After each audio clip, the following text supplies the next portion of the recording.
அனைவருக்கும் என் இனிய வணக்கங்கள். இந்த சிறிய பதிவில் சித்தர் பாடல்களுக்கு நேரடியாக பொழிப்புரை எழுதுவது மிகவும் கடினம். காரணம், சித்தர்களின் பாடல்கள் பல சொற்களின் பொருட்களை நம் அனுபவத்தால் தான் உணர வேண்டும். உதாரணமாக, வீதி என்றால் நமது நெற்றி என்று அர்த்தம். முச்சந்தி என்றால் புருவ மத்தி என்று அர்த்தம். தண்டு என்றால் முதுகு தண்டு. குதிரை என்றால் ஓடும் நம் மூச்சு. நாயகன் என்றால் நம் உடலில் உள்ள இறைவன். தரிக்கட்டு என்றால் யோகத்தின் தியானத்தில் நிமிர்ந்து உட்காருவது.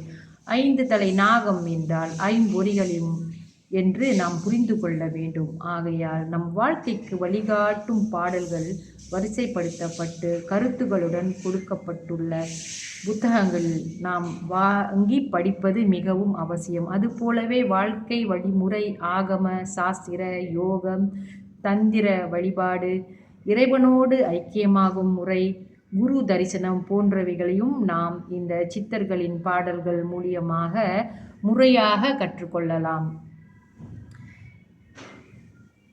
சித்தர்கள் இறைவனை நம்முடன் கண்டவர்கள்.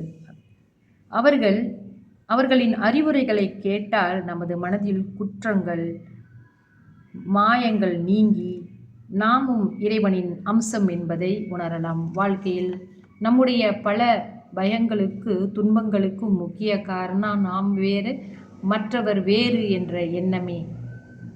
மற்றவர்களுள் நம்மை நாம் பார்க்க வேண்டும் என்பதும் நாம் புரிந்து கொள்ள வேண்டும். மாறாக நாமே எல்லாவற்றிலும் கலந்து நிற்கின்றோம். அத்வைத்த நிலை என்ற எண்ணம் நம் மனதில் ஏற்பட்டால் மரண பயம் நீங்கும். நமது உடலில் உள்ள உபாதைகள் நீங்கும்.